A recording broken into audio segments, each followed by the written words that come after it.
Welcome back to the FireStorm podcast. We're doing another album review today. Would you believe it?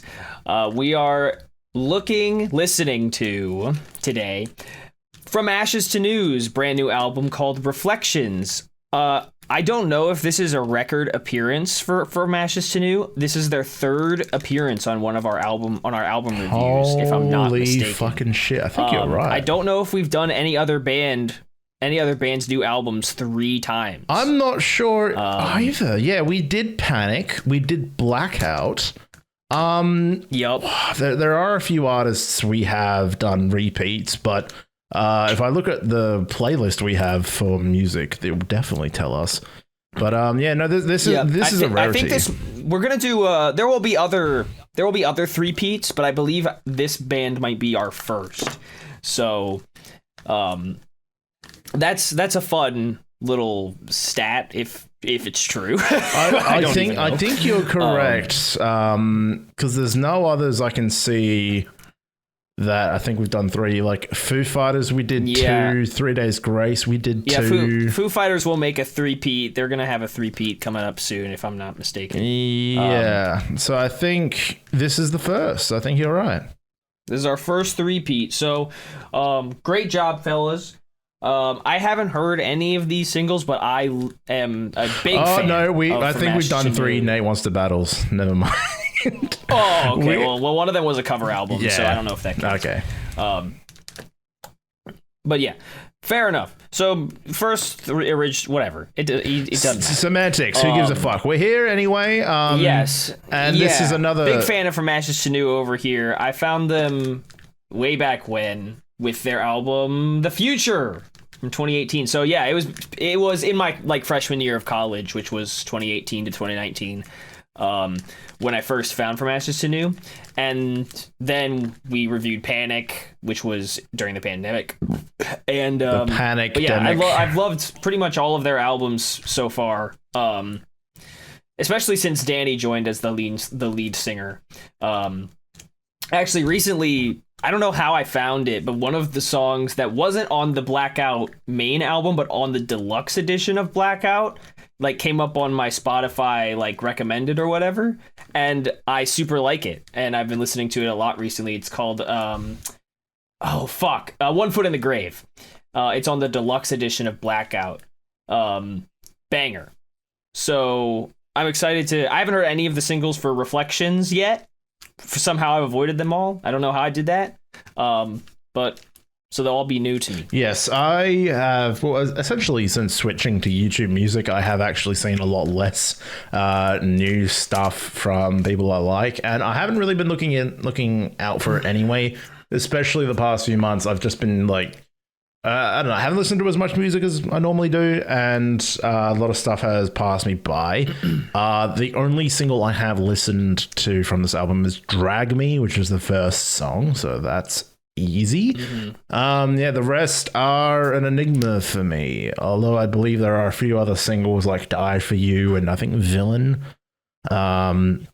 They should be good, but they're all an enigma to me. From Ashes to New, despite the fact we've listened to a lot of their albums and I really do enjoy a lot of their songs, a lot of their songs are in my playlist that I just have on shuffle occasionally, but I think YouTube sucks at shuffling, so not a lot of the songs come up. You always see the thing of just I hit shuffle and it's the same 30 songs. That's a meme that goes around for Spotify and YouTube Music, and I think it's legit because ever since I moved to YouTube Music and put all my favorite songs on that playlist, I've fucking barely heard From Ashes to New. So hopefully this changes that and I get a bit more into the groove. But these guys are awesome. So I'm glad we're back. Yeah, they've been super consistent. They've really in the past few albums nailed down what their vibe is and just stick to it now. And I think based on the titles of these songs and Reflections, they've stuck to it again, which is definitely not a bad thing. So they've just found exactly where their niche is and just stuck to it. So hopefully that is the same here because their niche is great. So absolutely. we're going to get this ball rolling. So obviously we can't play the songs in the video. You're going to have to go to another tab. I know. Wow. Horror, shock and awe.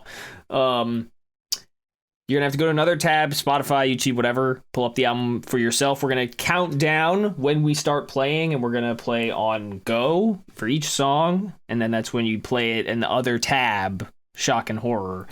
So you can listen along with us.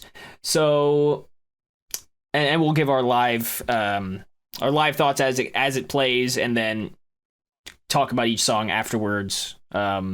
In between each one. And also, we have seen a few comments here or there about other people recommending albums, and we have independently looked through them, and like most of them we've been like, nah, probably not. But keep doing that, especially if there are any bands like you are keen to hear our thoughts on. We'll do one. Like, I think the most independent bands we've done, like, that aren't incredibly big are probably, well, Gus. True. Downstate and Lightscape, I would like to think. They're all probably the smallest artists Lightscape has vanished off the face of the planet. Yeah, no, that's a bit of a shame.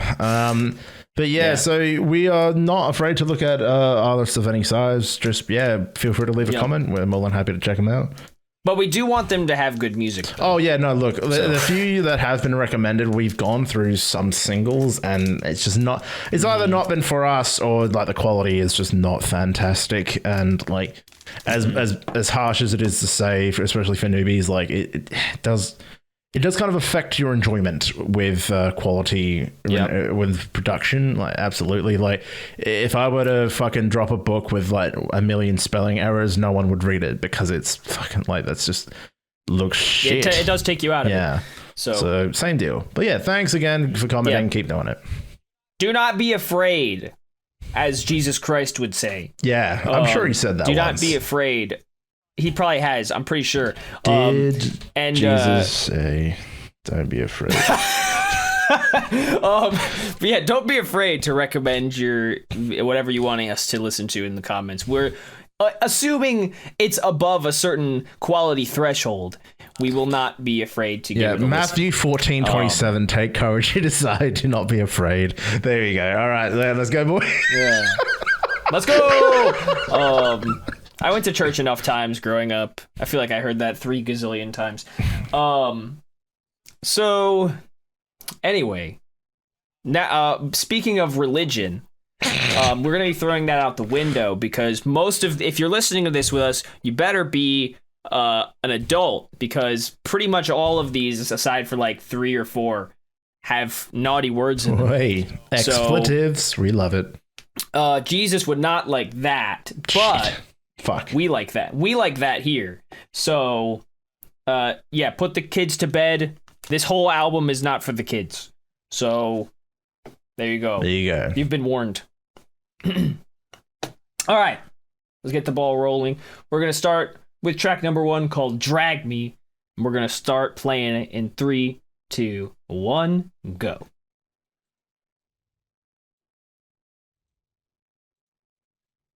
Well, roll credits. We're in. Oh, that's gnarly.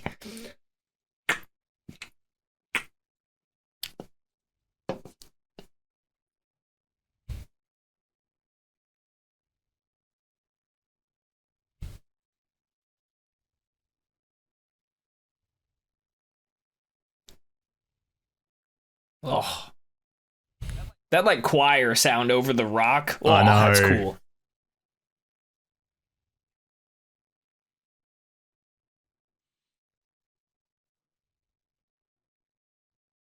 This is a Trent song verbatim. Yeah.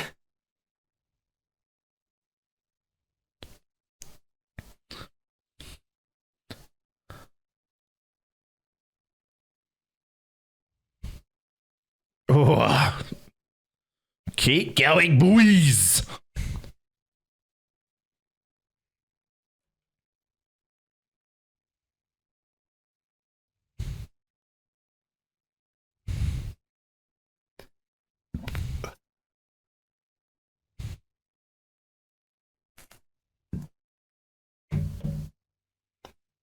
Oh,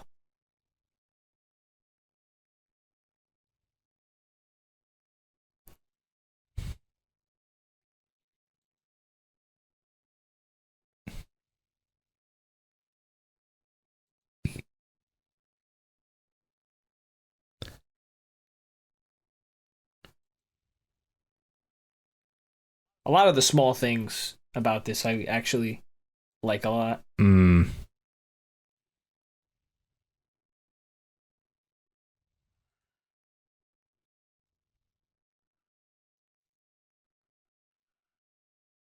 Da-da-da-da-da.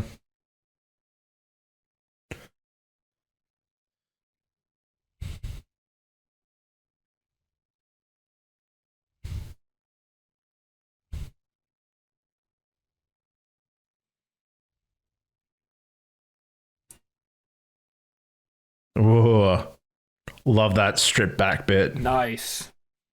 Feels holy, but it's not.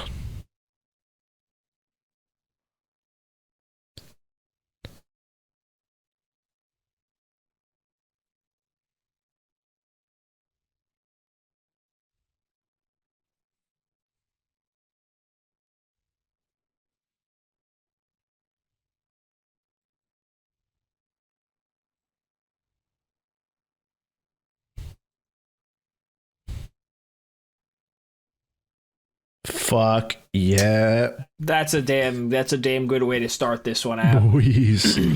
One random note I have to say straight away. I love every time the run on part of like call the morgue, got a corpse, bodies in the bag. Like the 3 times they did it, it was a different take of the dude singing, or like one of them had a more like the more echoey demon voice added to it, and like little things like that, having different takes makes it feel fresher every time you hear it, which is one thing a lot of mainstream bands like. They just take one take of the chorus and repeat it 3 or 4 times, and you get a bit bored. So it's like hearing that and then hearing different stripped back parts of the song as well. Fuck, even though it's 3 minutes with a lot of repeating parts, but it all sounds new and fresh every time you hear it.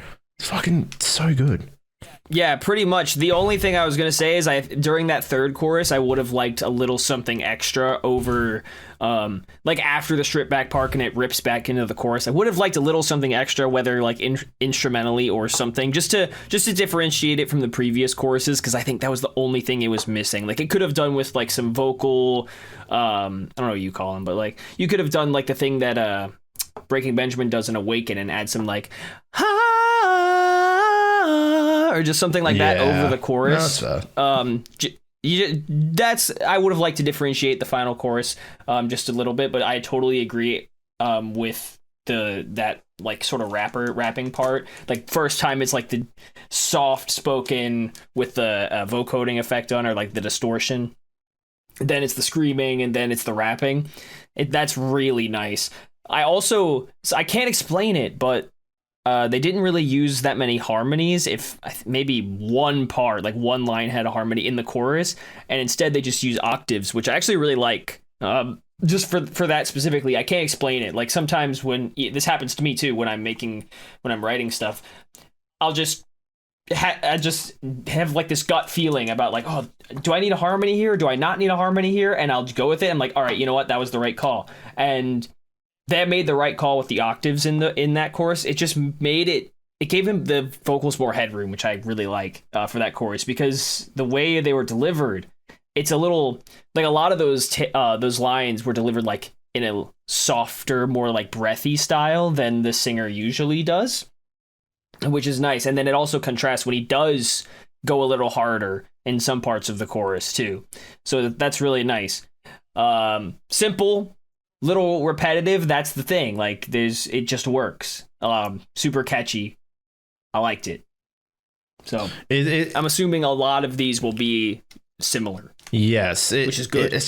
It's fascinating how in 3 minutes they pack in so much, which like it's always impressive to hear, because that's the benefit of having some rap parts. It's fucking there's a lot of and that's the thing. Like when you're so fucking good at what you do, like this band, or like I mentioned, Breaking Benjamin, so damn good at what you do that you can repeat stuff, and it doesn't get old. Like, you just have the sound. You know what kind of band you are. You know what style you have, and you just lean all the way into it. That's this band.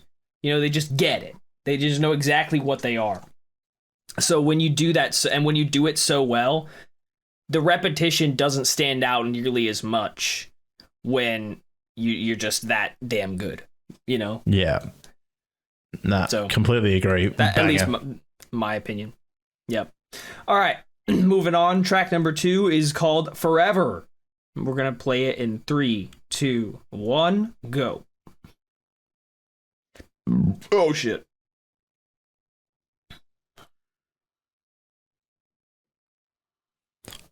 Well, that intro was brief. They just had some guitars for a second. Yeah, what was the point of that? Okay. I guess this is the cycle.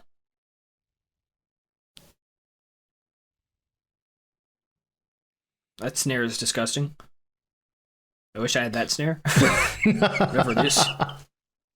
I want it.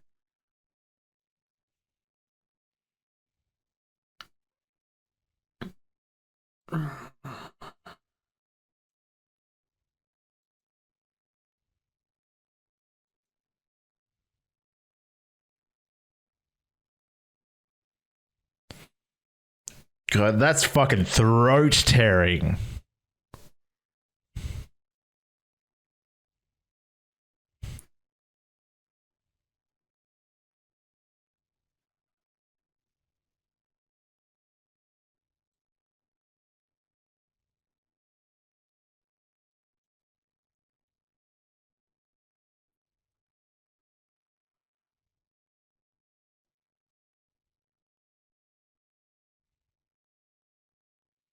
This is the most straightforward apology I've ever heard. Yeah, real.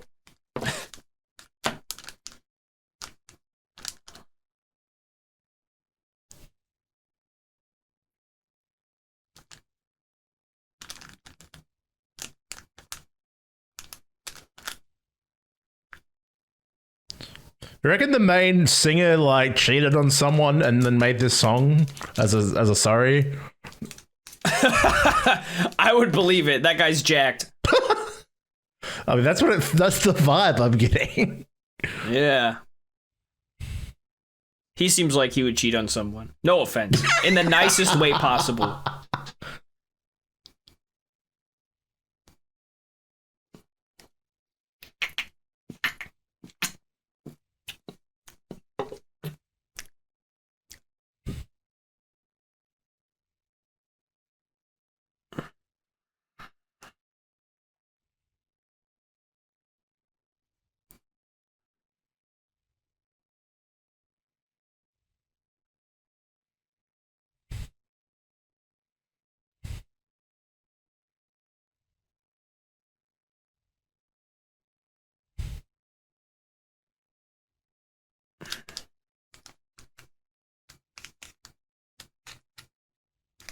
See, now this is, again, I could go for a little something extra to differentiate this. Yeah, I feel that.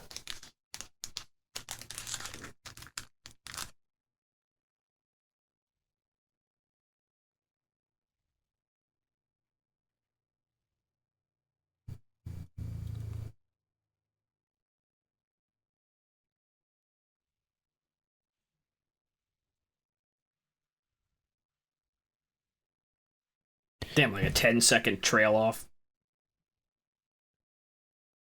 Damn. Yeah, that was... You know what? That's all right. You know what? That was all right. That was pretty good. Yeah, no, good song. Here, what I was thinking this whole time, Danny, the lead singer, irregardless of whether or not he cheated on someone, that's irrelevant to our criticism of the song. I'm gonna have a little Google for a minute. I don't know if you'll come up with anything. Probably won't. But that's fine. No, he has always been super talented. Like, you know, he just gets singing, right? Like, you'd think that he's tearing his voice apart, like singing like that, but he's not, like, because he just gets it. He knows how to sing, and he knows how to use his own voice.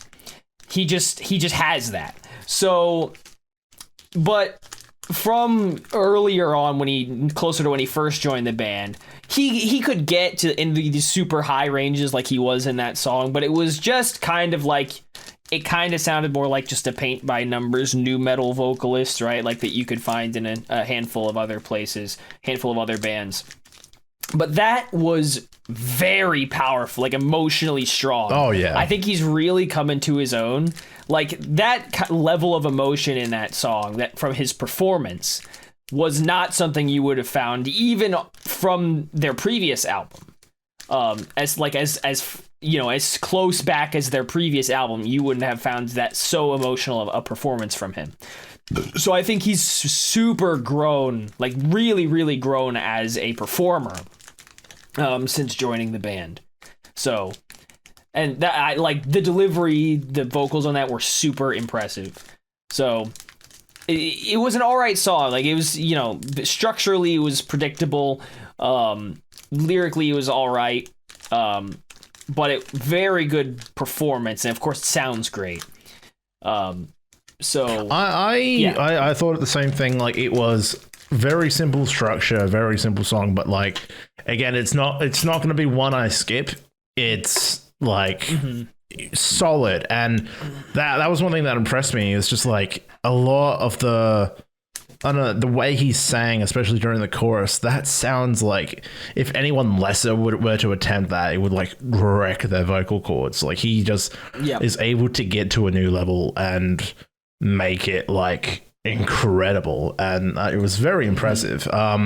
Just the stupidest thing, I don't know why, I'm so used to hearing music where the lyrics are abstract enough to the point where you can take several messages out of it, and like that's like a lot of the music I consume is that. And then it's very rare you get something that's so straightforward, but when it's straightforward to the point of it's just like, I miss the way you text me, and I'm just like, I don't know why, that kind of pulls me out of it a little bit, and I'm just kind of like all right, you miss texting someone, like what the fuck, like all right, shut up, bitch. I'm just like, I don't know why that's as soon as I heard that I was just like, okay, yeah, right. But that rap verse was a little awkward, wasn't it? Yes, just felt a little awkwardly out of place. Because like I don't know why, I had a weird reminiscent of Skillet, It's Not Me, It's You. Like I don't know why I had a weird fucking dichotomy with that, even though this song Forever was purely like, no, I'm the one that fucked up. I don't know why I randomly had a fucking thought of that. It's weird, but no, it was good, and it was like, I think most of these songs are going to have a similar sort of vibe of like, it's built really good, but what is going to make it stand out in comparison? Right, because that's the thing we've gotten to with a lot of the artists we listen to nowadays, especially ones that have been repeating, is it's just finding what's different this time. And yeah, like so far, yeah, you're right. Like heavier and darker definitely seems to be the vibe, and that's just out of two songs, and I am all about it. So I'm keen to see what more is in store. Yeah, I totally get it, because like so many bands, like they stick to their style, and that's a good thing. And when you listen to the album all in a row, you can it becomes a lot more apparent how consistent they are, and it kind of like, it almost, I think towards the end, we'll probably we tend to get like, oh, this is, I'm starting to, this is all the same. I'm running out of things to say. Yeah, but it's not like any of, like, I doubt any of this stuff will be outright bad, or anywhere even close, but it's just gonna, like, if we towards the end of this are like, all right, we've heard, like, I'm starting to don't blame us, it's just it's a consequence of listening to this all back to back, instead of getting like singles or whatever, and trying to criticize and offer our thoughts about each song. So yeah, but you were definitely right. The rap portion, that did feel a bit awkward this time. That definitely felt a bit odd. But yeah, even in saying that, like with other artists we've listened to, like I don't know why I'm almost hesitant to listen to the Foo Fighters album that we were talking about, because I'm almost getting the vibe of like I feel like it's gonna be just weird again. Like the last one was weird because someone just passed away, so that was understandable. But I don't know why. Like Foo Fighters are very weird sometimes, and I think it's just gonna be weird shit again. At least from what I've heard. So I don't know. I'm actually 50-50. Even though I'm gonna go see Foo Fighters in October and November when they come to Australia, I'm for some reason feeling weird about listening to the new album. But I don't know. That's besides the point. But yes. Yep. Track 3 from Ashes to New Reflections. Let's keep going. Yeah, this is indeed a single. It's called Villain. Yeah. So we are going to be starting it in 3, 2, 1, go. Ooh. That inhale was like, ooh. Tingling. Some ASMR shit.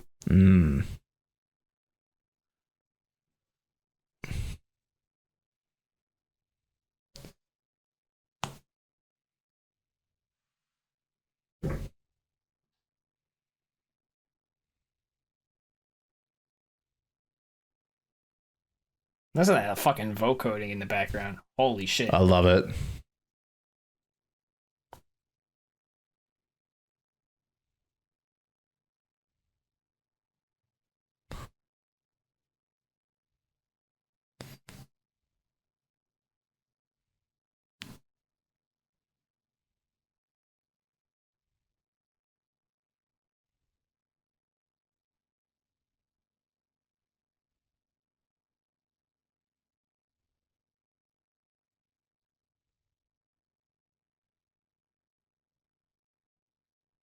This does feel like a more, I don't know how to explain it, like almost a pop modernization of their style a little bit.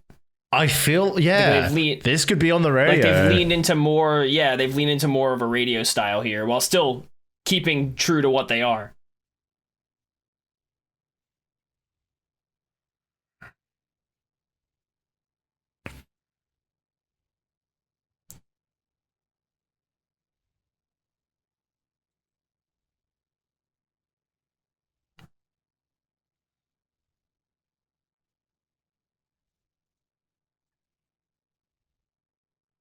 I love the dichotomy. Like the instrumental almost sounds kind of holy in the background, like beyond the guitars, like the sound. But then like the lyrics are about being the dark side of someone else. Like that. I don't know. I love the dichotomy of that. Stop moaning. Cut that shit out. Tell him then.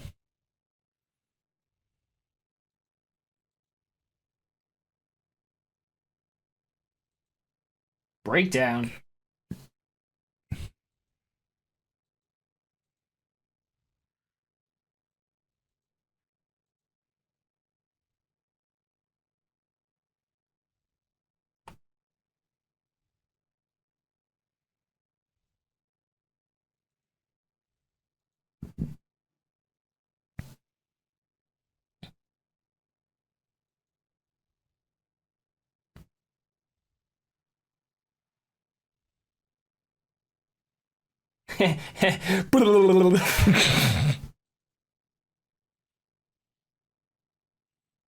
What?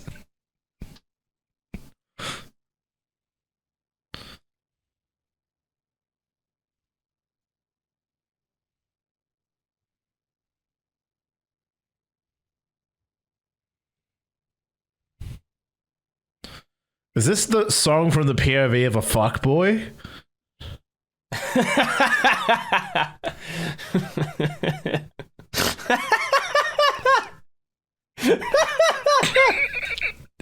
Am I wrong though? Oh man, you're on a roll today, brother. Am I wrong though? No, I mean, I kind of get it. Like, I kind of see like some handsome guy, like, you know, kind of like with a tank top and like a necklace around him. He's been looks maxing for fucking months now, and yeah, and he's like he wraps a collar around some chick and like pulls her close. I could be a villain for you. Like it's like a like he's got a choker with spikes on it. Yeah, absolutely. Yeah, no. He's the one dude that has makeup on because he's fucking looks maxing to the fucking pro. Anyway, he's just Taylor from Twilight. Yeah, there you go. What is his name? Fucking Taylor Lautner. God damn it. Jacob. Yep. There you go. Yeah, no shit. I think his name was just Taylor. I think the actor Taylor Lautner. His name is Jacob in the movies. Yes, that's the one. Yeah, that's exactly it. Like any bad guy character that's like they know they're a bad influence, but like they don't care because the bitches love them because they love pussy, so they don't care. They're just exactly. Anyway, a good song. Good song. Yeah. Again, same thing as Forever. Like a tiny bit repetitive and not a lot different in the last chorus, which is a bit of a shame because I thought "Drag Me" did enough to make the last and the ending bit stand out a bit more. Yep. But Forever and Villain didn't have that, so. I'm in the same boat of good song, and I will vibe with it and listen to it. Absolutely, they're all in the playlist so far, but nothing standing out too much yet. Yeah, it's very radio in the nicest way possible. It's very radio oriented. Like you can kind of tell it's gonna.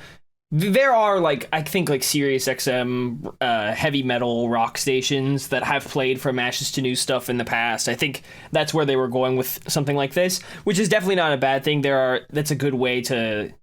It's a good single, right? It makes for a good single, and tailoring some of your stuff for radio is not necessarily a bad thing, especially if it brings more eyes on your stuff or more ears in this case. But I think, you know, typically I would say, because I do agree Drag Me, I think, did enough to justify its repetitiveness. Like, because this one did the same thing as Drag Me, where in the third chorus, it kind of stripped away the vocals for like one or two lines and then brought it back in. I just don't, and I think typically that would normally be like enough. Maybe you change up like the drum pattern a little bit. But I don't know if that chorus was quite like catchy or exciting enough to warrant just that. It could have used another something. The last chorus. I really enjoyed the. I don't know.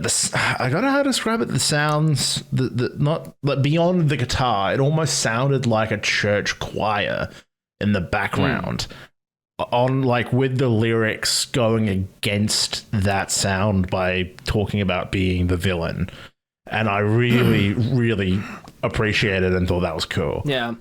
And then it's like in that one, what's Your Idol, K-pop Demon Hunters. It's like that. Yeah. Dude, that was the most fucking K-pop Demon Hunter song they could have possibly made. Fucking good job. Yep, true.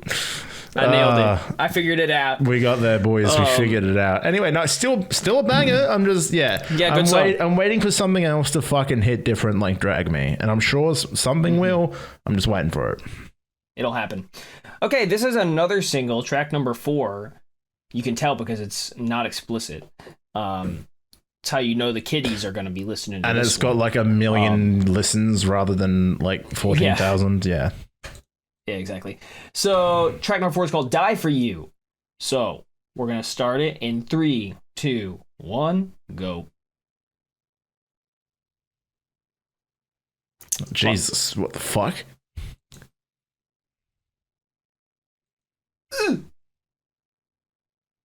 Dead? No! Don't die, bro.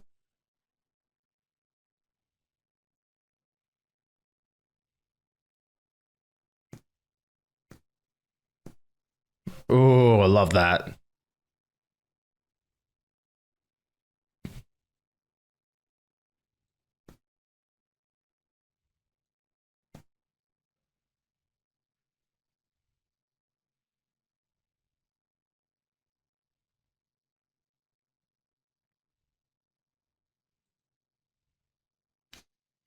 I feel like I've heard this. Maybe I heard the chorus on Instagram or something.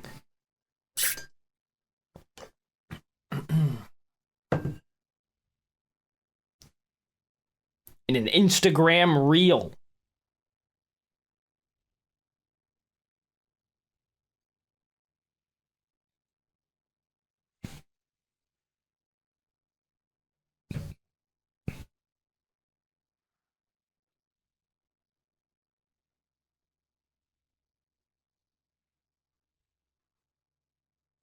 Oh, kinky.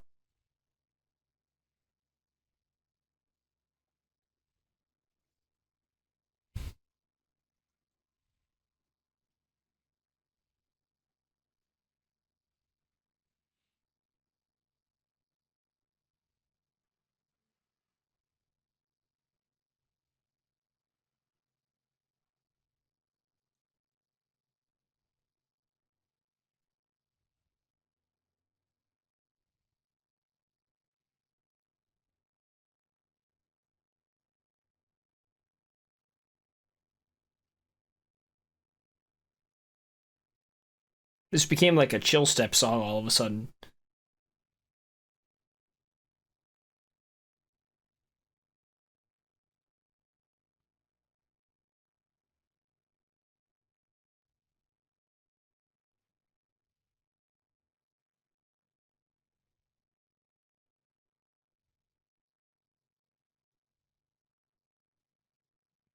They're really throwing in a few different instruments. Mm.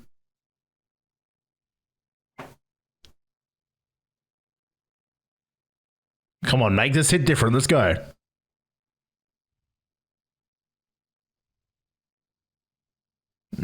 It's not doing it. Come on. Fuck. Do something!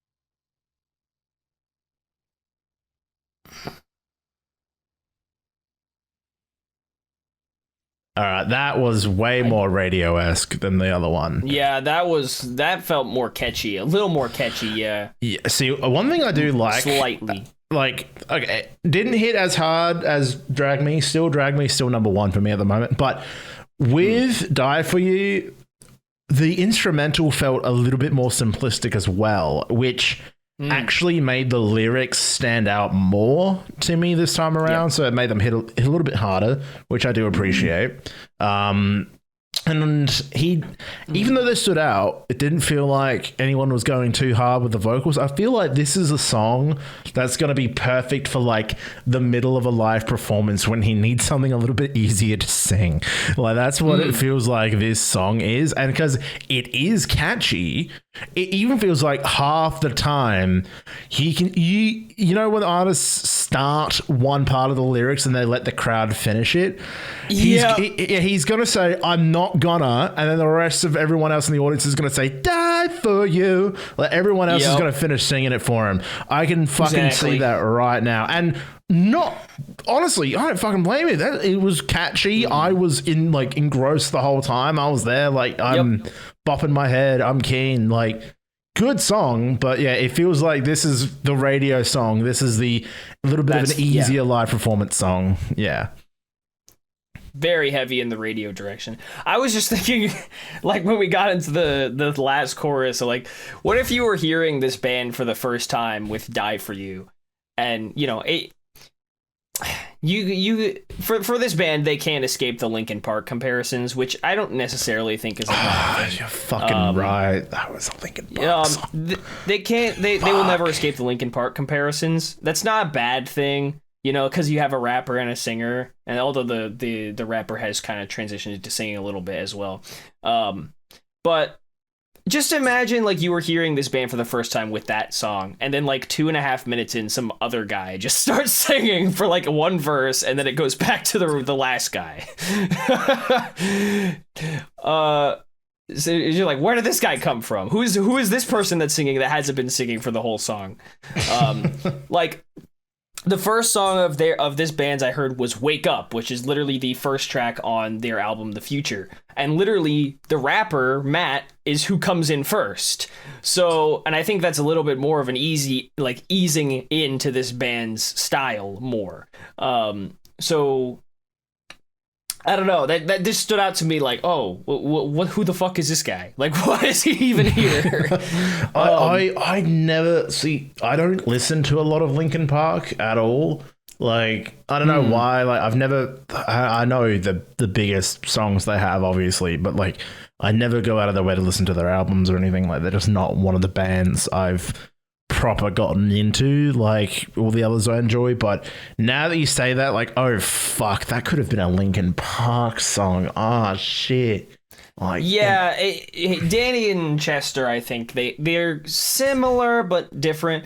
It's just the thing of you have a singer and a rapper, right? That's the Linkin. That was the thing. Linkin Park basically fucking wrote the book on that. In a rock context, right? In like a new metal rock context. And you know, because that was what I thought when I first heard this band. I'm like, this is just Linkin Park, but like a little heavier. And so I was into it. And Chester, God rest his soul, had already left us by the time I had heard this band for the first time. So I guess almost in a way to fill that void, that was how I found this band originally. Although I think I stumbled upon them by pure luck, but it did sort of fill that void because I do like a lot of Linkin Park stuff. But some of their songs very distinctively radio friendly, compared to what Linkin Park, especially nowadays, radio friendly for now, like according to nowadays standards. Because I think in the 2000s or the late 90s, some of the Linkin Park stuff would have been radio friendly, but not as much by today's standards. They would only be radio friendly because they're nostalgic. But yeah, that just stood out to me. Like, why? I don't think we needed the second guy to come in for this particular one. He was just kind of there awkwardly. But it was a good song, catchy. And you are right about the instrumental. It was more stripped back in terms of like the amount of instrumentation. So you could kind of tell like this kind of thing is where it was like all the base elements of what this band does pretty much, except for the rapping, I guess. There was not really rapping in that one, but it's like, what was the radio one from last time? Scars That I'm Hiding, right? From Blackout. It's like that, right? And I don't think the rapper was in that song, so I think you could have gotten away with it. But it's very radio friendly in a good way. I liked it, you know. In a way, leading into the radio friendliness helps it stand out from the unradio friendly stuff. Yes. Strange enough, yes. Yep. So that's a good thing. But yeah, so moving on, track number 5 is called Black Hearts. And we're going to play it in 3, 2, 1, go. See, like this. Yes, the unradio friendly stuff. No. This rips. This fucking rips.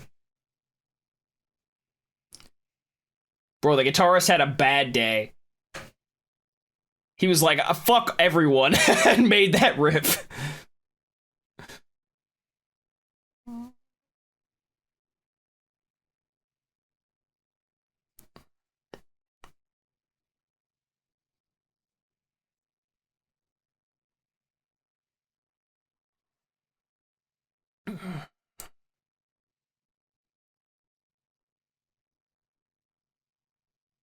Oh.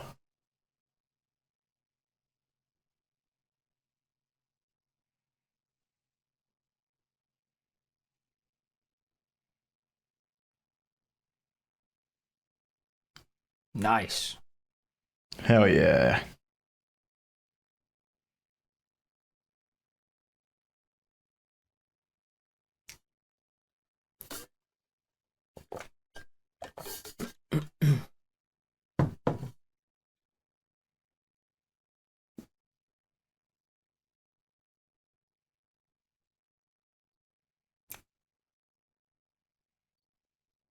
I love the piano in the back.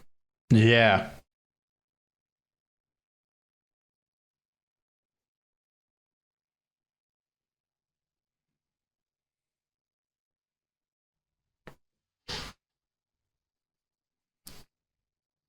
Yeah, the kids aren't listening to this.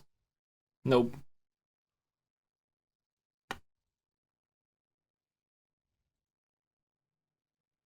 Ooh. The radio frequency sounds.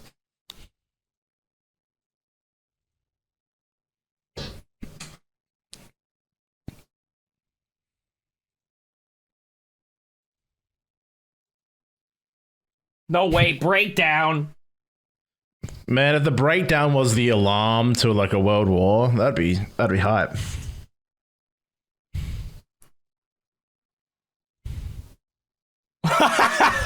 What the fuck was that? I don't know, but I think it's hilarious.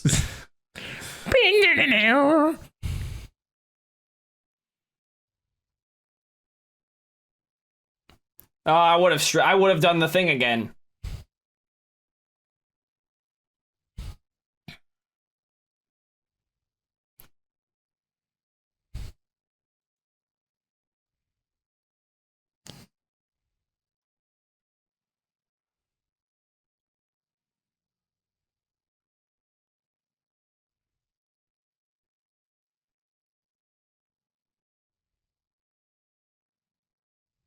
Yeah.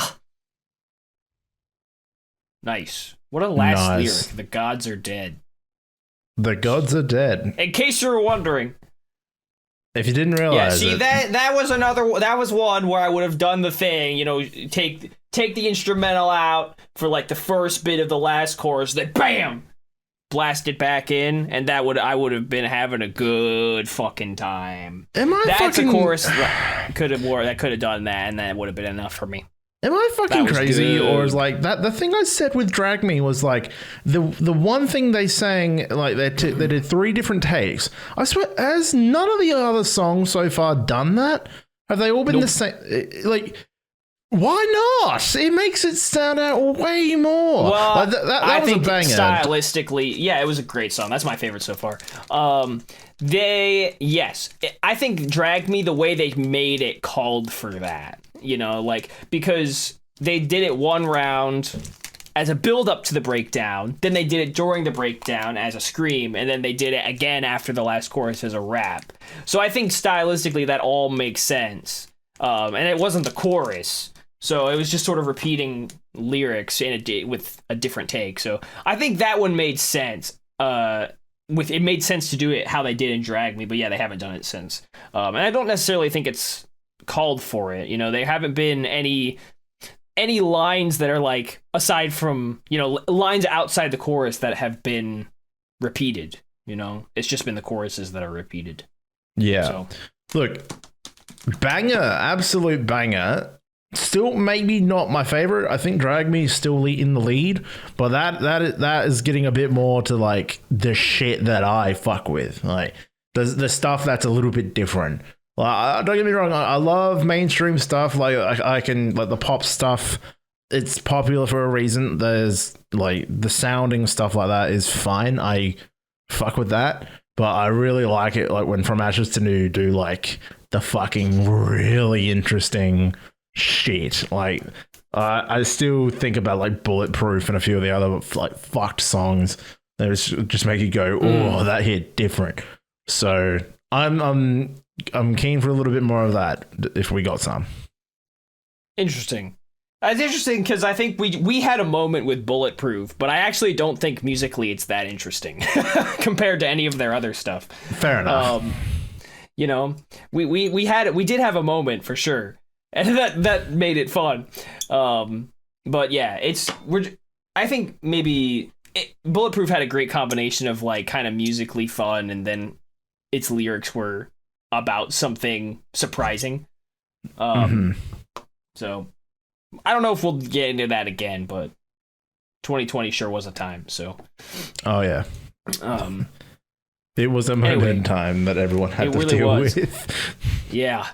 So moving on, I like that one a lot. Anyway, I'm not going to talk to. I thought it was fucking awesome. Track number 6 is called Upside Down. And we're going to start it in 3, 2, 1, go.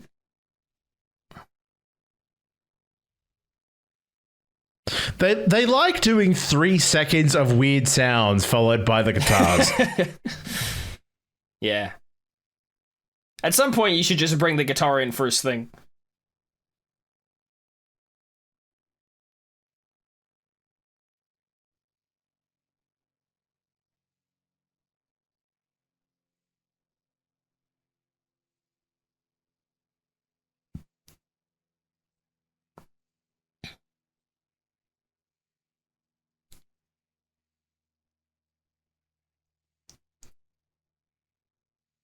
I could have used more rapping there.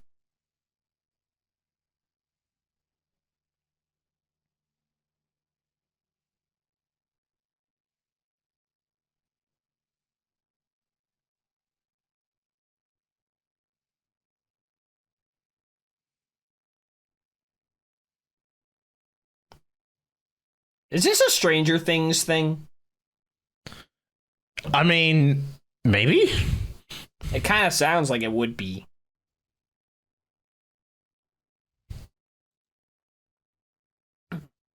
That's a crazy call out from me, by the way, who only watches anime. I know. Like, oh my god, something mainstream. What the fuck? Yeah, I know, dude. I love the cutting in and out with the guitar, the way they're doing this. Mm-hmm.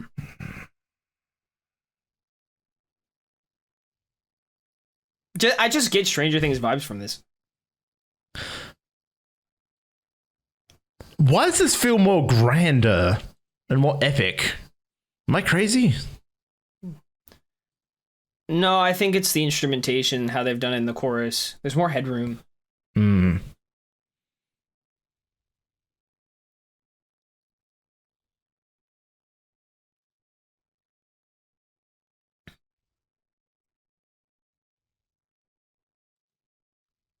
Oh, that was cool. Fuck yeah.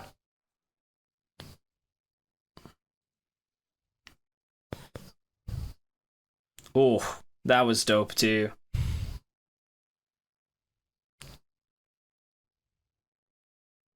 This is getting up there for me. Mm-hmm.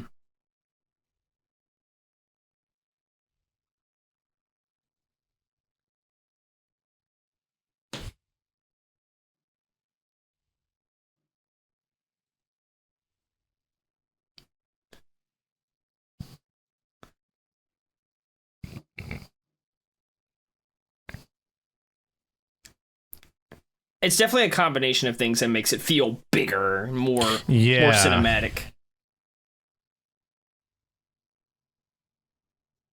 I don't know. That was great. That's up there for me. I don't know why. I love it when guitars do the dun-dun-dun-dun-dun, like the not consistent thing. What the fuck is that called? Degent? Yes. Yes, I think that's it. Like, it's just the cutting in and out sound. I don't know why. It just makes it sound cooler to me. No, that was fucking incredible. I really like that. And that one and Drag Me are at the top for me. That one hit different, and like you're right, the instrumentation, you're right, made it sound just more grander. But even then, like like, I don't know why. I guess after several songs about being like, I'm the villain, I'm the bad guy, just like hearing something a little bit more epic and a little bit orchestral just made me, I don't know, that hit different on this album. So I appreciated that. I really liked that song. Yeah, that was a great song. Again, I could have used a little more rapping, I think. I think I would have liked the rapping to go double in the verses to go double what it did. But I do think, and this kind of, I meant to say it earlier and I didn't, but the rapper, Matt, he's always been very good at his lyric writing because he's very good at rhyming like multiple syllables between lines, and coming back and landing on each one and with good emphasis. It's really impressive. that song I mentioned at the top, "One Foot in the Grave," he does that a lot in.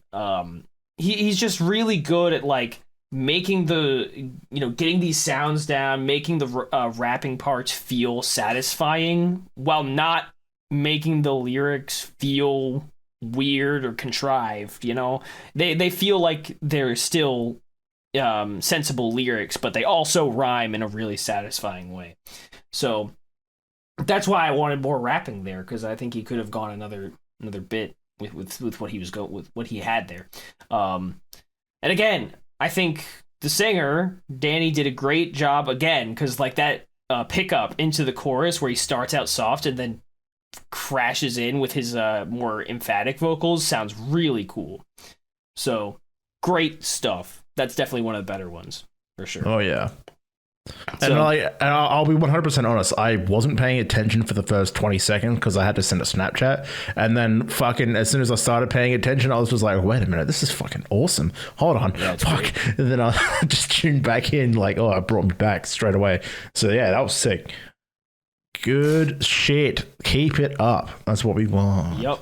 All right. So track number 7 is called, in parentheses, open parentheses, not... close parentheses, Psycho, in case you're wondering. All right. I think he's gonna be Psycho, guys. Maybe. No. Well, only one way to find out. Yeah. We're playing track number 7 in 3, 2, 1, go.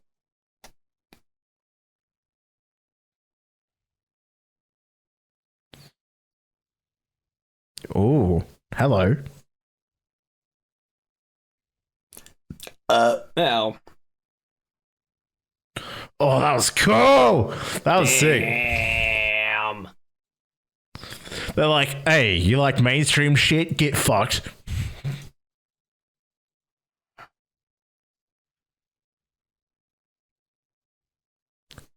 Oh, this is cool.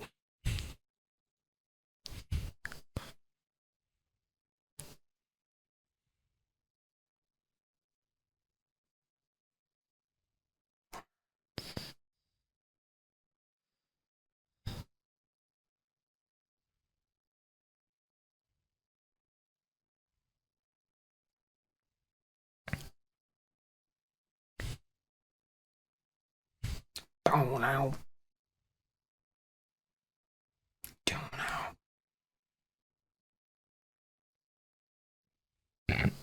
Yeah, I think the chorus needed something a little bit more, but they have time.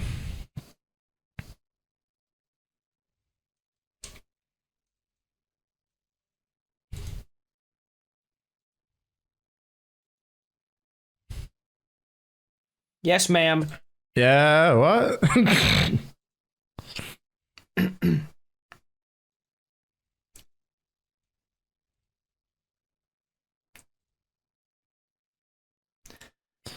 Going.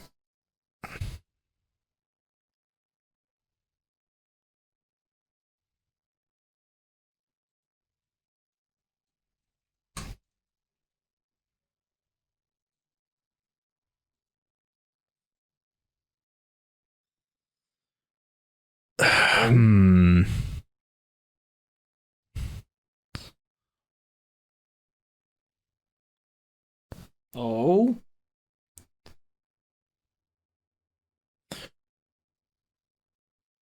Christ. Love that.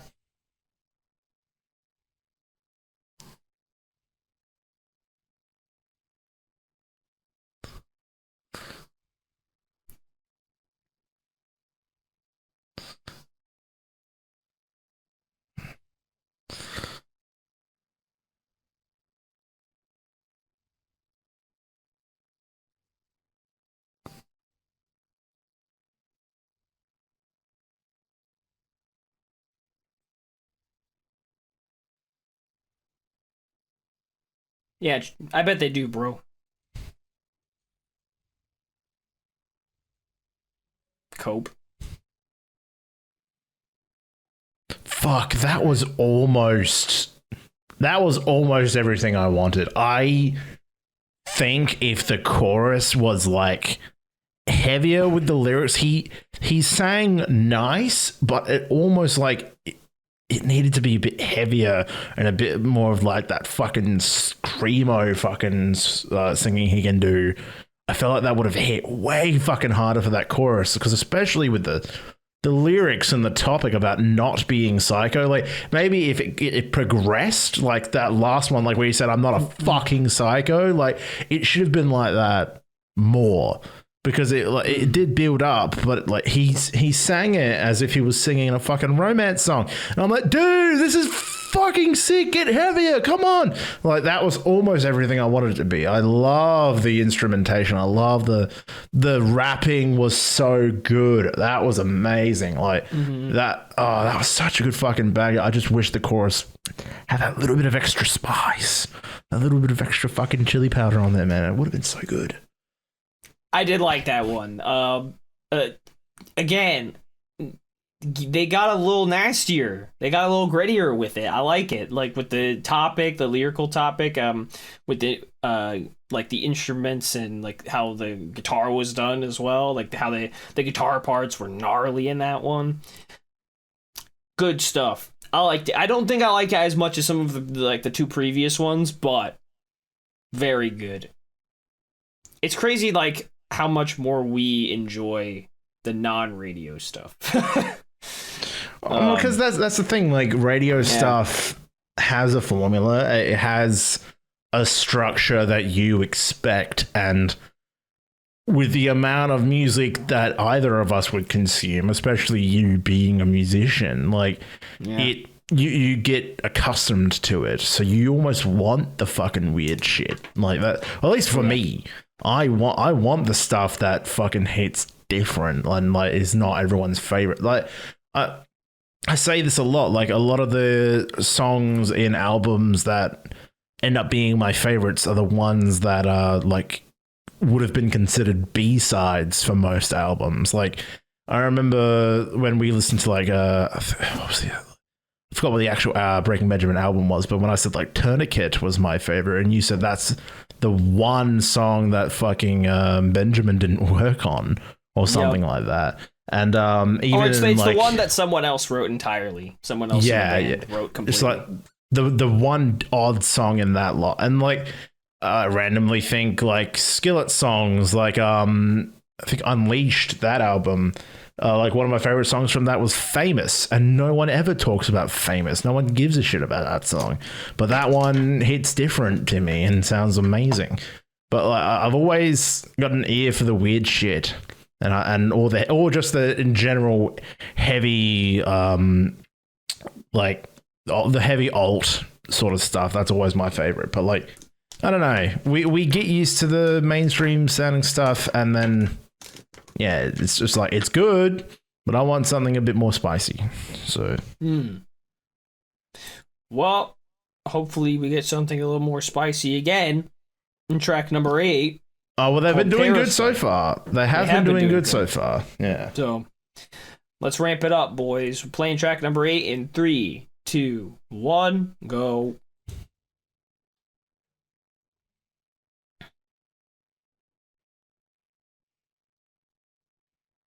Oh. I'm listening.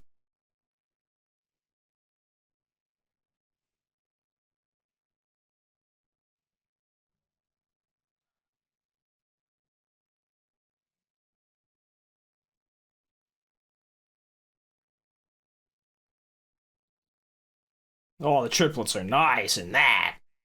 Yes, ma'am. Oy.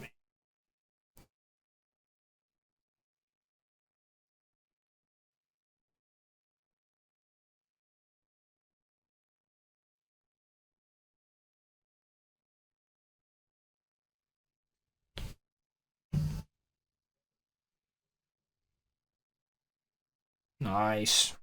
Ooh. Daddy like that. Sharp 3.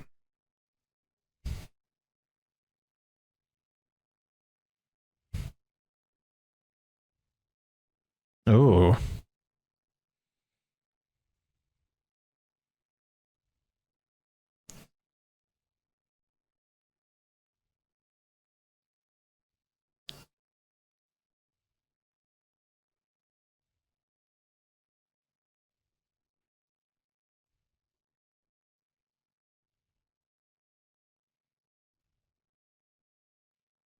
Oh.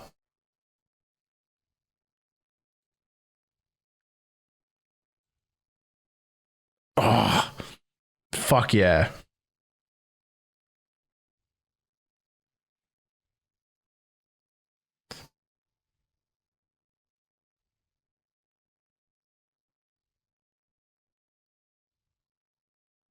Ooh, love Parasite that. Paradise. Damn. Love that.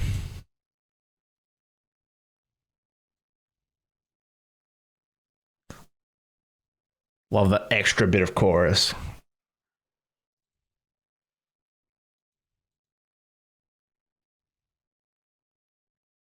Oh, what the fuck happened there?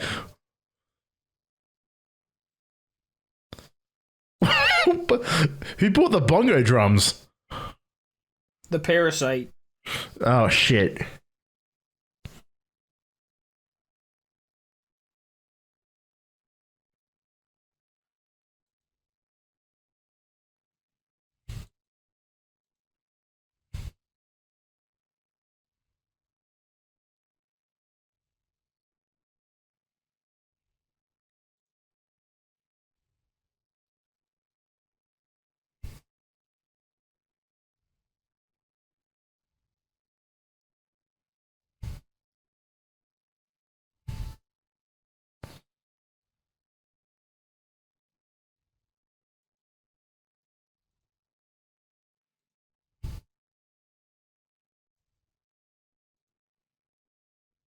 Oh.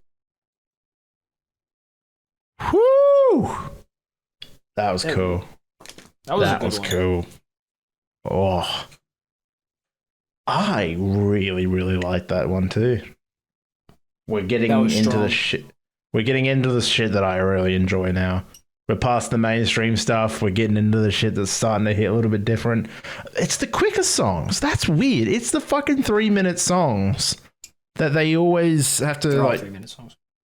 I know, but the 3.5, 4-minute songs, the shorter ones of the lot. You know what I mean? Like, yeah, it's I don't know how to describe that one. That was good. I'm at a bit of a loss too, actually. It was. I feel like it's different from, like, you know, that one. I do feel like has differentiated itself just enough from pretty much everything they've ever done. I just feel like it's got a different vibe about it, that particular song, compared to like pretty much anything I've ever heard them do.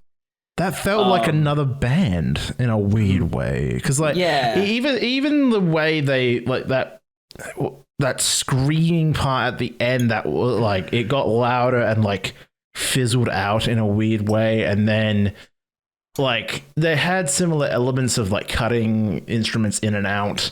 But even the way he sang was a little bit more like it flowed so differently. But I fucked with it. Like I'm not sure again, like you're right, I'm at a loss too. I don't know how to describe it, but I really, really liked it. That was cool. Yeah, great song. The ups and downs, you know, takes you on a journey. Good stuff. Not much to offer there. I mean, I don't really have anything to even say. I don't have anything to criticize. Even like the run-on chorus, like I do like that from certain artists, how like they have only like 3/4 of a chorus to start with, and then when the second chorus or the last chorus hits, and they have an extra bit to tack on, and that whole the whole bit with like Parasite. You mean in your paradise? Like I was like, oh wait, that was actually I don't know why I heard that. I was like, oh, that's cool. I don't know why that. Yeah, fuck, I love wordplay like that. So fucking helps a banger. That's up there for me as well. Holy shit, we're in it. We're in the sauce. We're in the thick. All right, I'm in the thick of it. Anybody kill me? Yeah, I hate that song. Anyway, continue. Yeah, I knew you were gonna do that, and I don't know why you still do that. Don't know why I do that either. Anyway, fucking don't worry about it. Anyway, track number 9. It's called New Disease. So I think it's a single. COVID-26. Woo! Anyway. Yeah, true. What? I think it's a single as well. Has 5 million plays. It's more than anything else on the whole album. So maybe it was first. Shit. Maybe. Who knows? Anyway, we're playing it in 3, 2, 1, go.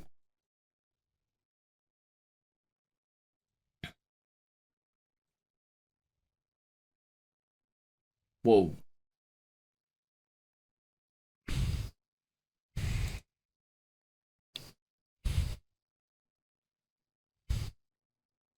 That was a nice riff. Daddy Lake.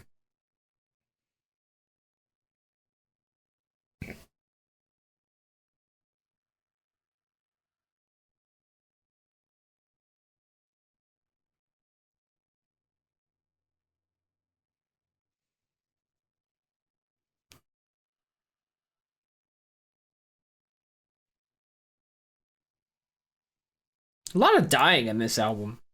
There is a lot of dying. Also, I think I have heard the chorus of this song. Instagram reel bullshit. Instagram reel.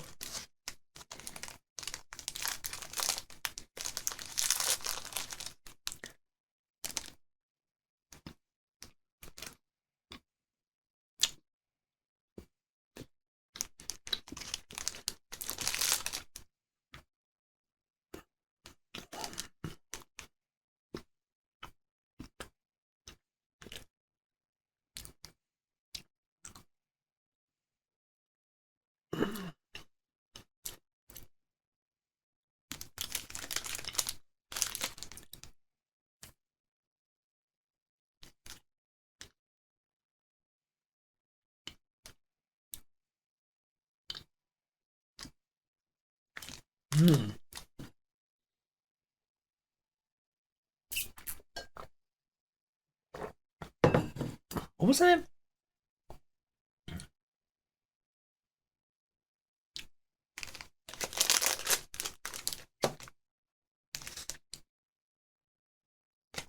This is about TikTok clout. Oh my god. We're overdosing on the 10-second TikToks.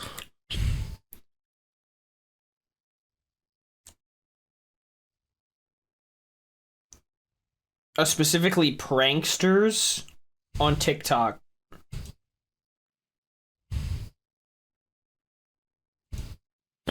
I think this was the mainstream-esque song they released as a single to get attention at the very beginning.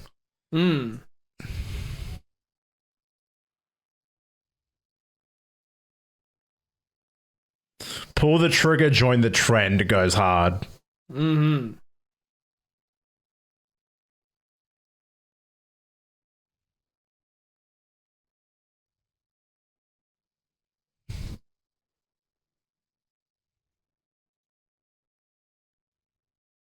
Your signal has been cut off. No more radio for you.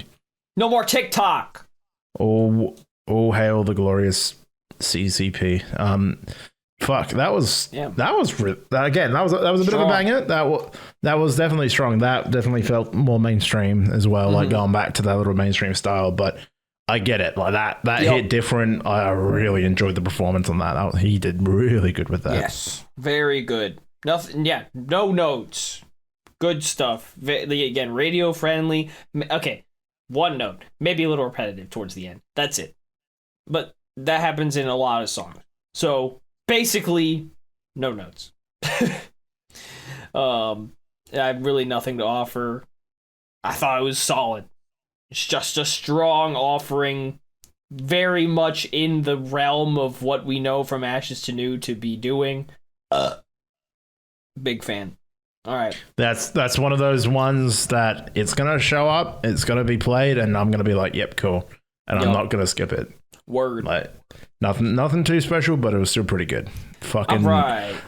It seems like most songs, at the very least, have like one bar that fucking like goes hard, and then the rest of it's like, yep, all right, I get that. But like, yeah, fucking pull the trigger, join the trend. I was like, whoa, nice, Damn. Good job. Fuck. Well, that's TikTok. Yeah, well done, motherfuckers. TikTok clout. All right. Track number 10 is called Dark Side. One word. Is that real? Is that a word? Doesn't matter. I don't think so, but this song better fucking like be everything. Like this better be the most Trent song I've ever heard. If it's gonna be called Dark Side, all right, you gotta fucking dude. Yeah, come on, guys. Pressure's on. Trent's gonna name a chapter after this. If you succeed. I don't do that anymore. But or like this is gonna be about Star Wars. Not true. POV, you're Darth Vader.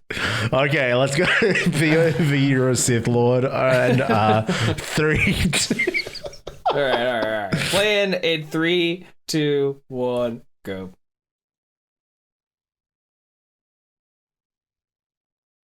All the chaos I create. POV, you're Darth Vader. Oh shit.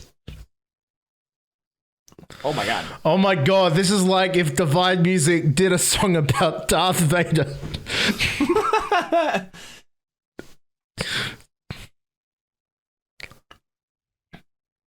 Man, this really is a Divine Music track. It goes from the heavy riff into this with no transition. Oh yeah. Yep. Spot on.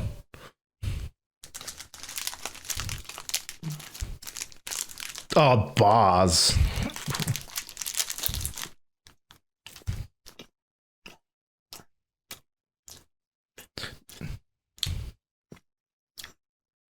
Yes.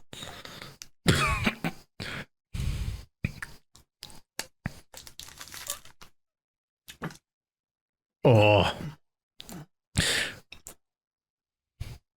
In my veins. Anyway. In my veins.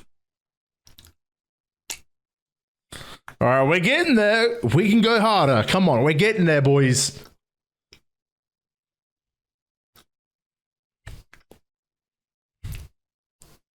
Ooh.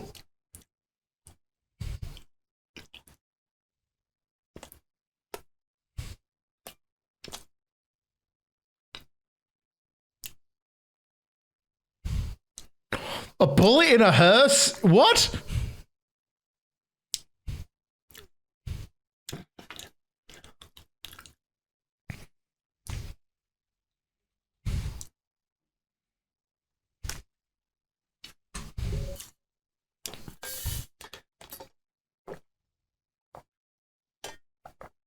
Oh.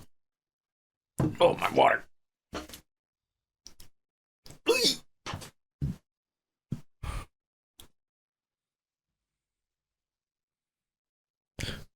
Oh. Love it.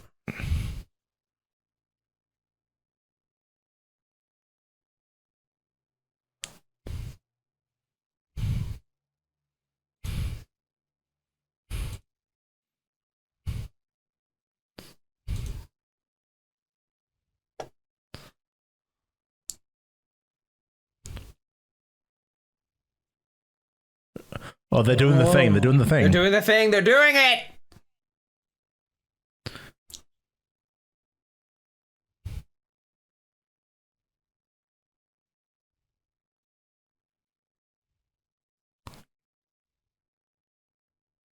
Wow. Give me that sharp 3, baby.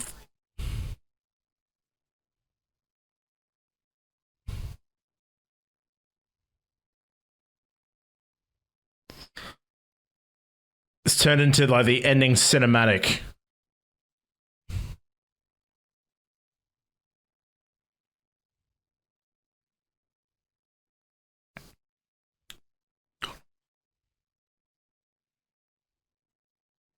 Damn. That was gnarly. That was ferocious. They used all of like the really obvious like, oh yeah, this is fucking heavy lyrics. But you know, the war I wage, the chaos I create, yeah, the poison in my veins, the trouble and the pain, and then the one bar that stood out this time was like, all the trouble and the pain will never take the life out of my eyes. Like that one, that's he's gone backwards instead of taking life out of eyes. It's never like, oh, well done. And then fucking like gonna feed the fire with the pain and heart of the monster. I'm like, oh, we got monsters and shit. Oh. Yeah, but no, genuinely though, fucking that was good. I fucked with that. Like that is a very Trent coded song, but like not actually one of my favorites on the album so far, but I do consider that a fucking banger. Like that was heavy where it needed to be heavy, and they made the chorus stand out a little bit more. And I do appreciate the rapping as well. I do appreciate the fucked like heavy lyrics. Like you just want to feel angry, you just put that on for a little bit and you're fine. They I think there are only, as far as I understand, 2 like dedicated instrumentalists in this band. There's their guitarist and their drummer. Their guitarist probably also plays the bass. Maybe not live, but probably for their album recordings, their studio recordings. They carried that track. Drummers don't get enough praise in general, but the drumming has been fucking incredible this whole album. Just spot on. Just you could have left out incredible and just said the drumming has been fucking. The drumming has been fucking. The drummer has been fucking this whole album. Having sex throughout the entirety of the album. This is a whole other rant, but drumming is a make or break thing. Like, it's so easy to forget about it, but if you get it wrong, it breaks the whole song.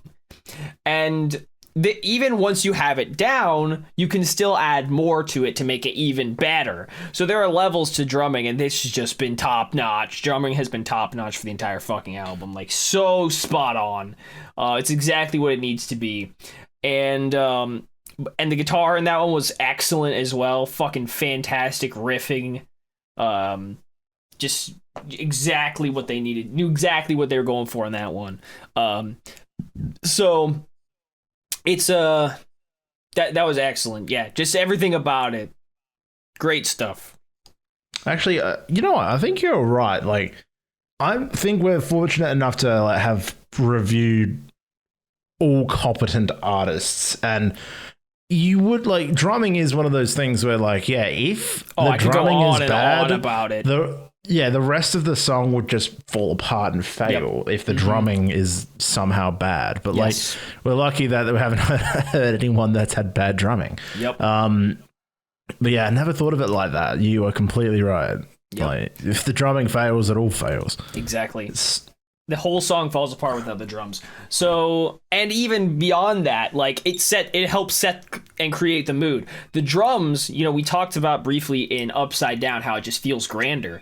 The way the drums function, is that my cat? Doesn't matter. The way the drums were in Upside Down's chorus compared to a lot of the other songs in this album are part of what made it feel more grand. Because, like, for example, it was using these, like, kind of, not subtle, but like there were these crashes that sort of faded into the mix, and the snare wasn't hitting quite as often. It's the same. Again, I've said it again. Something Breaking Benjamin Awaken does so well. The drumming makes that song. So it is. Yeah, it's like it's something you can so easily fuck up, and if you don't fuck it up, you never get praised for not fucking it up. But it is a make or break thing. So it's not just that song Dark Side that made me think of that, but like it's just the instrumentation in Dark Side. It felt like they had that song, like the two guys, I don't know how they do it, but that song was made, and then the other two vocalists were like, all right, let's add lyrics to this. Like it wasn't all it didn't all come together at once. Like usually I feel like a lot of stuff will come together at once. That's how I'll usually do my songwriting. Like I'll do it in bits and pieces. So I know like where I'm going and what style I want to do. But this, it just felt like, let's just do something crazy and make them figure it out later. So that's anyway, that's probably not what happened, but I could see it though. I could see like they just have a fucking cool idea, and then it's just like, all right, we need lyrics for this, but you guys figure it out. I wouldn't be surprised, but that fucked hard. That was good. Good shit. All right, not as hard as that drummer is fucking, but it's still pretty hard. He fucks. All right, moving on. Track number 11 is called "Falling from Heaven," and that rhymes, so it must be true. We're gonna play it in 3, 2, 1, go.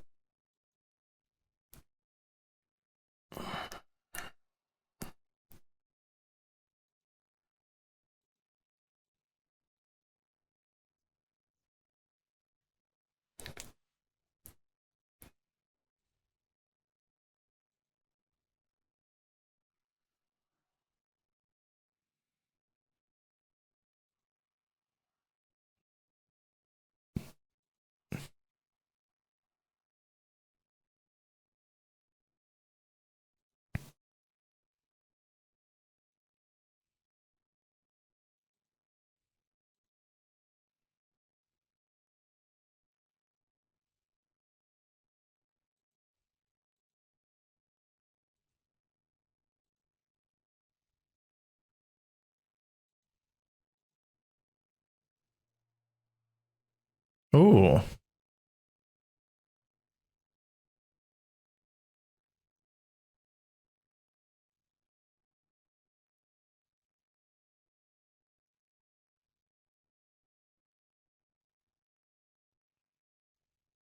That's a long way.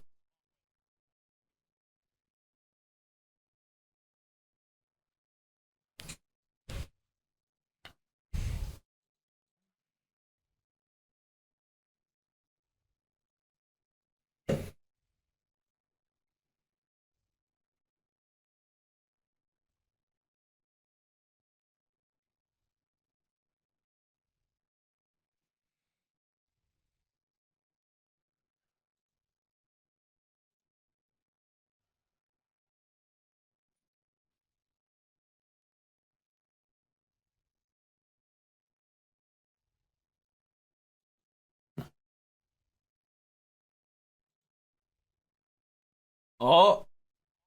Oh, weird.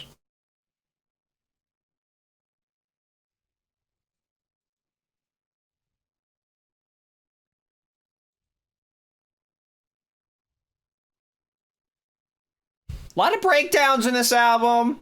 I like that.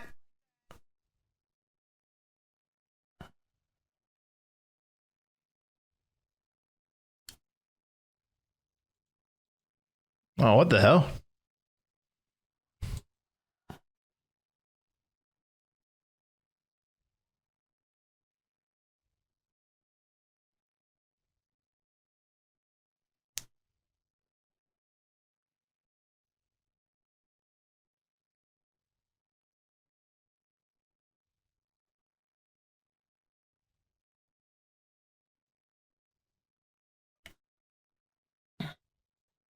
Damn. That was good. In the nicest way possible. That was like the first song where I was noticeably like that could have been on one of their previous albums. Yeah, I honestly I blinked and then all of a sudden we were 2 minutes into the song and I'm like, whoa. Yeah. I think because it was 3 minutes, but I keep comparing things to Drag Me. I think the chorus is. I just kept hearing the chorus. Yeah. I didn't hear anything in between. I was paying attention and I felt like I just. I blinked and Step then out 2 of it, minutes bro. were over. What the fuck happened there? I was in a weird trance for a second. I was just like, oh yeah, the song is over. Oh, what? Heaven, hell, huh? I don't know. I was not there. I lost it there. That was weird. Incredible. Fuck. I need to listen to that. Yeah, you go ahead. I need to listen to it like 3 or 4 more times. No, it was a good track. Definitely like one of the weaker ones overall, like maybe as objectively speaking as you can with art, but like, you know, it certainly wasn't bad. And I like the softer delivered vocals for the chorus in this one. Very nice. Oh yeah, I do love how high he got in comparison to like how deep he goes. So that was like that's one thing that definitely stood out. That was good. Yeah. Danny has done very well with like the contrast in his vocal delivery in this album. A lot of range in terms of like how he's expressing the emotion and everything. Good shit. So are you listening to it again? No, I'm not. I do think you're right. I think because I didn't really feel much towards it. I think you're right. It was definitely the least strong song of the album. Like, there was definitely flow. There was definitely something there, but that could have been on Panic. That could have been on that could have been on a previous album. 100%. Like that definitely felt like a bit of a filler. Even. Yep. Like. Yeah, in the nicest way possible. Okay. Yes. So the final track of the album, track number 12, is called Your Ghost. And we're going to play it in 3, 2, 1, and go.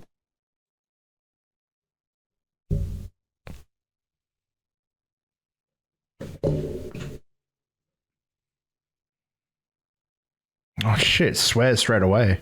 Bro. What about the kids? You know what? I think I transported into a Post Malone song. Yeah.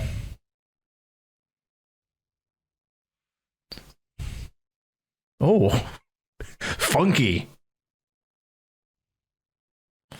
Depressed funk. Ruthless depression.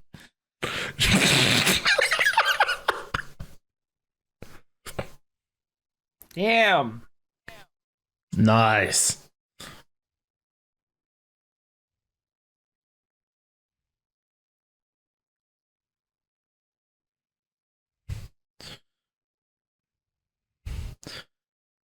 I think every song has had a reference to dying.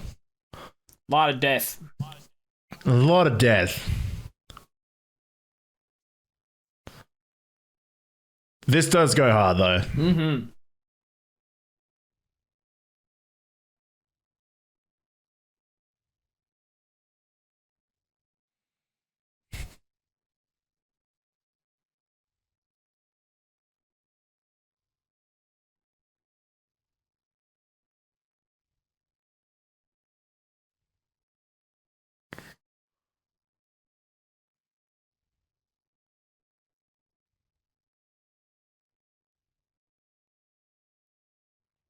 Whoa. Breakdown?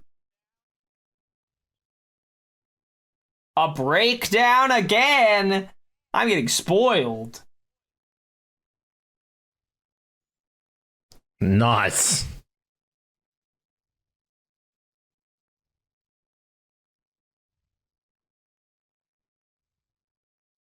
Damn.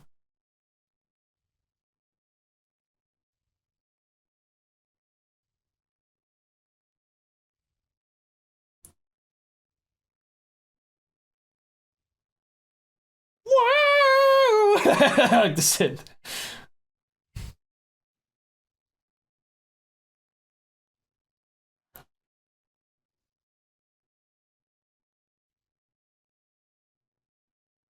Was that a light switch?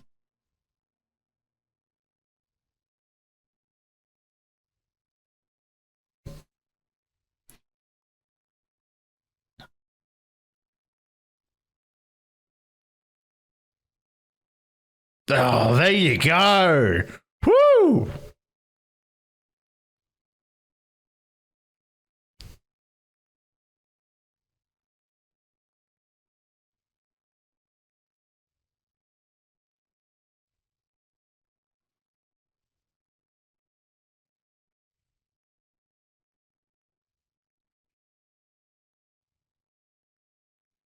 Damn. Damn. Holy fucking shit, dude. Damn. That like Damn. that was emotional, man. Holy shit.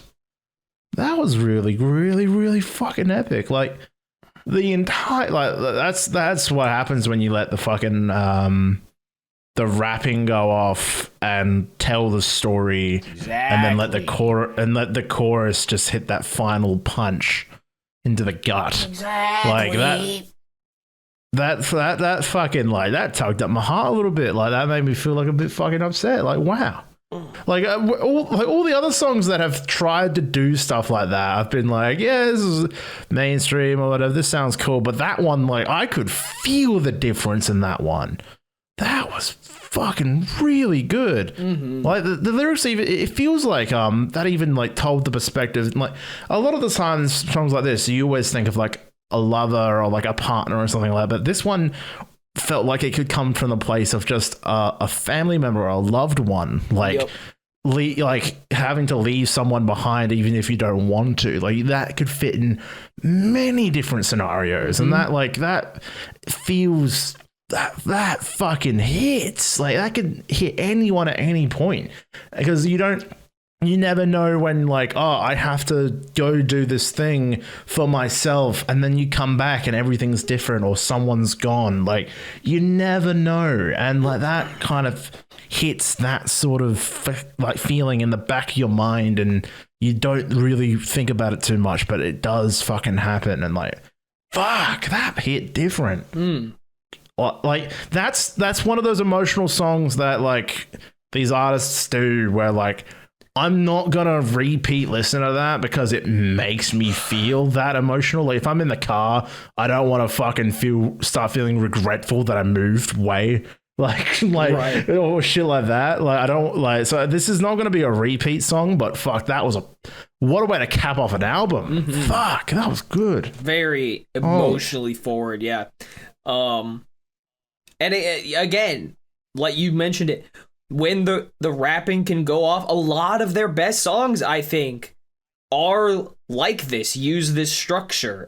Your Name comes to mind. Even, like you mentioned, Bulletproof uses the same thing, where the rapping just goes off, and then the chorus, like, is the exclamation point. So it's that's they should have done more of that in this album. I wanted a little bit more of that. At least maybe one other song that used this kind of structure.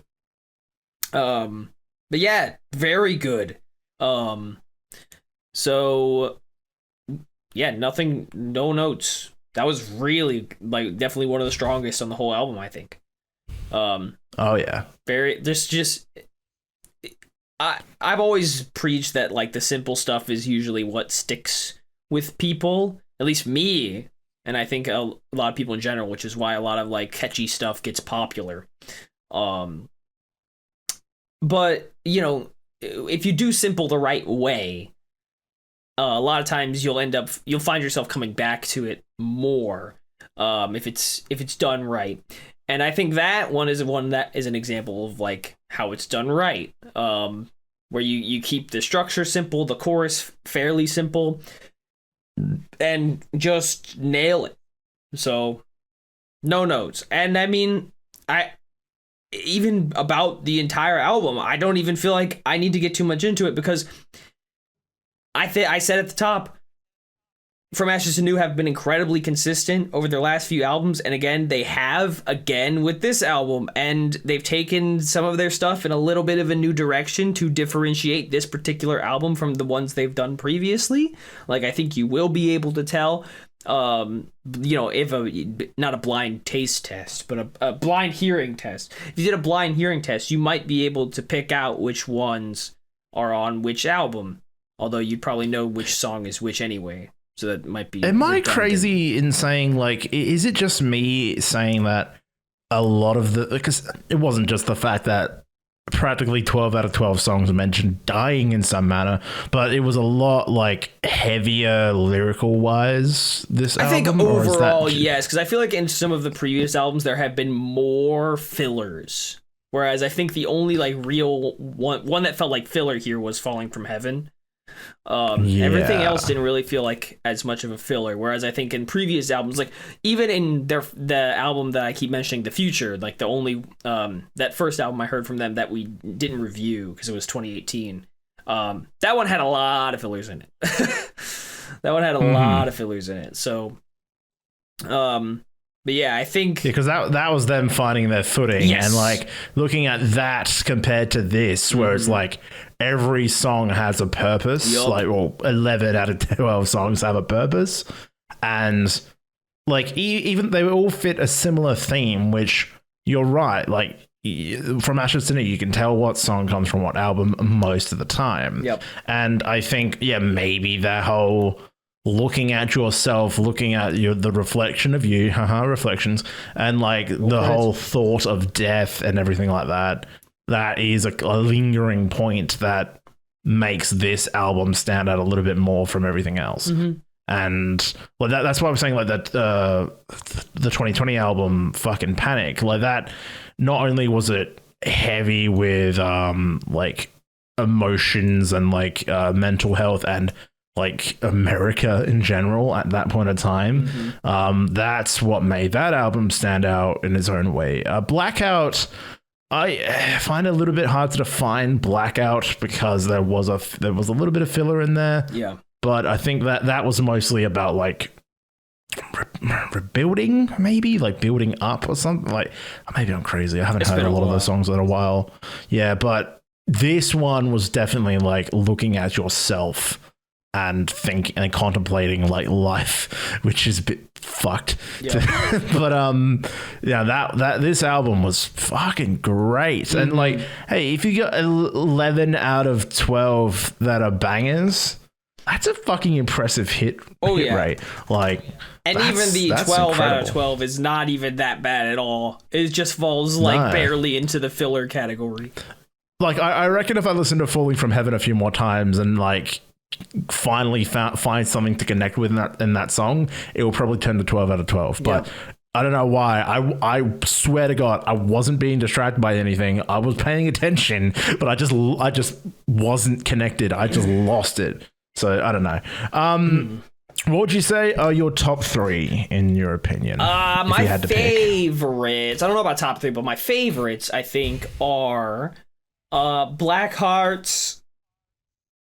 I think Upside Down and probably Your Ghost, I think, are my three favorites. Maybe Dark Side's in there somewhere. If I wasn't an emotional bitch when it came to some certain songs, like Your Ghost would definitely be up there, but that one just hits a little bit too hard for me in the emotion zone. But for my favorites, Drag Me, Upside Down, and Parasite, I think. Like, if Black Hearts and Not Psycho did like the one or two little things differently that I thought in that moment, like those definitely would have been up there. But yeah, I think like Drag Me hits different no matter what. Upside Down and Parasite are just utter bangers. So I think, yeah, but it is hard to choose though. There are fucking heaps of bangers in this one. So fucking good job. Like, yeah, I just found out they have 5 people and not 4 people, but I don't know who the 5th guy is. I've never seen him in my life. He's a dude. He's a dude. He doesn't exist. Yeah. I've never met him. Yeah, how do I know he's real? I don't. But yeah, fucking good shit.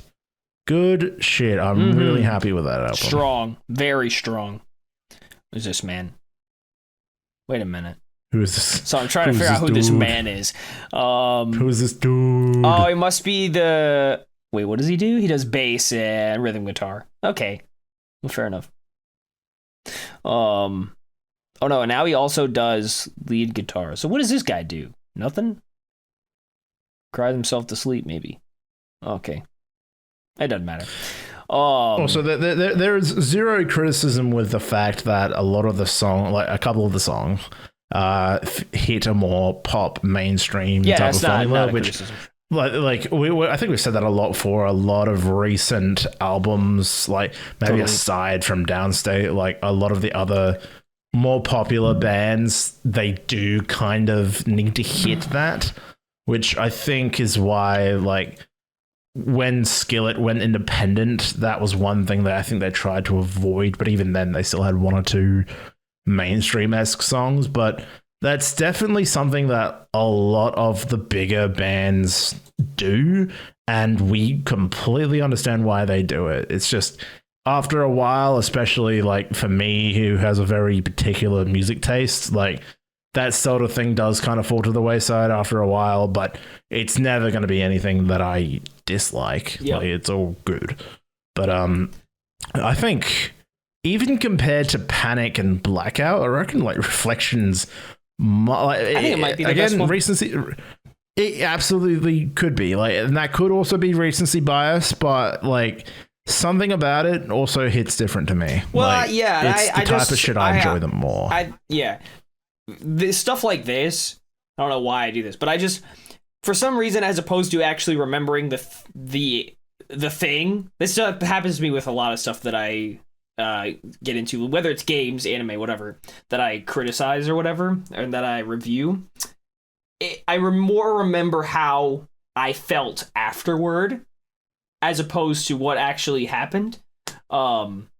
So I just remember how finishing it made me feel, and I think this one has made me feel the strongest sense of like, yes, that was really good, compared to the other two, so that we've reviewed. So am I crazy in thinking like I remember more of Panic than I do Blackout? No, I remember more of Panic too. Yeah, Blackout is literally blacking out of my fucking memory right now. I know like Monster in Me, Nightmare. Fuck, I'm struggling to remember the rest. Like, that's been a while, but yeah. Oh, I thought apparently Scars That I'm Hiding wasn't even on Blackout, it's on Panic. Whatever, it doesn't matter. I thought it was on fucking Panic. That was my fault. No, so yeah, something about Panic hit different as well. Yeah. All right, but yeah, no, I think Reflections is the strongest album to date, maybe. Mm-hmm. Like, I know the Future, there's a lot of, like, there are a lot of fillers, but there are a lot of bangers on Future as well. Like, that, like, I keep forgetting the name of the single on Future that I heard first that got me into From Ashes to New. Fuck, what? It was Wake Up for me. That was the one I heard that I really liked. Wait, it was the first track on the Future. Where the fuck is the album? There it is. My Name? Is it My Name? My Name is that's like the one where the rapper gets really into it. It's one of their best songs, I think, objectively. Was there something else they did? No, it was the From Ashes to New EP. Yeah. The fucking that's it. My Fight. There we go. That's the motherfucker. Yes, My Fight. That was the one that got me into the fucking that band. Oh my god. It was Wake Up for me. I still love Wake Up. The first track on the Future, banger of a song. Yeah. So yeah, a lot of good stuff in that album too. But yeah, I think it is the strongest. Reflections is the strongest so far, objectively speaking, as objectively as we can be. Anyway. Yes. So that is all we have for now. Mm-hmm. We'll be back soon. Like I said at the start, I'm flip-flopping on Foo Fighters. I don't know why. I mean, we should just do it. Because if it's going to be weird, then we'll call them out for being weird. Yeah, but like that's always been Foo Fighters, though. Like, they always have like 3 or 4 mainstream songs that everyone fucking thinks are hits, and then the rest is just unusual. But here we are, like, was different because of the emotion behind it with losing a band member. Like, that one had a lot in it. But then I remember the album before that. Like, there are some bangers on that one too, but it was also very strange, and we did listen to that.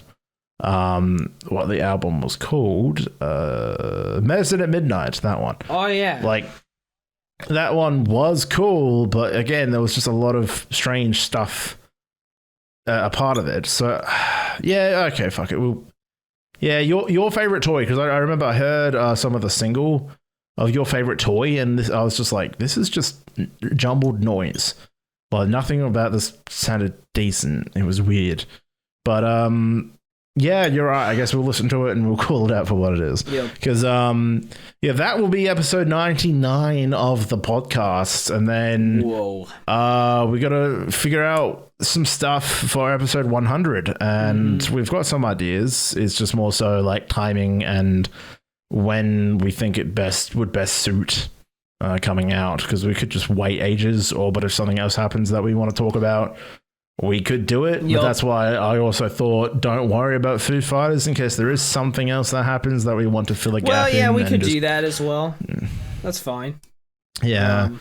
I don't know, because especially with Foo Fighters, even though I'm seeing them live because it's always a fucking good time seeing them live with my family, but that doesn't necessarily mean I want to listen to all the new stuff. Like, I haven't gone back to listen to anything from But Here We Are, which is a shame, because there was a lot of good stuff on there, but yeah, I don't know. We'll either do Foo Fighters or we won't. So I guess wait and see for that, I guess. But yeah, thank you so much for listening. Let us know your thoughts on From Ashes to New Reflections and what your favorite songs were in the comments.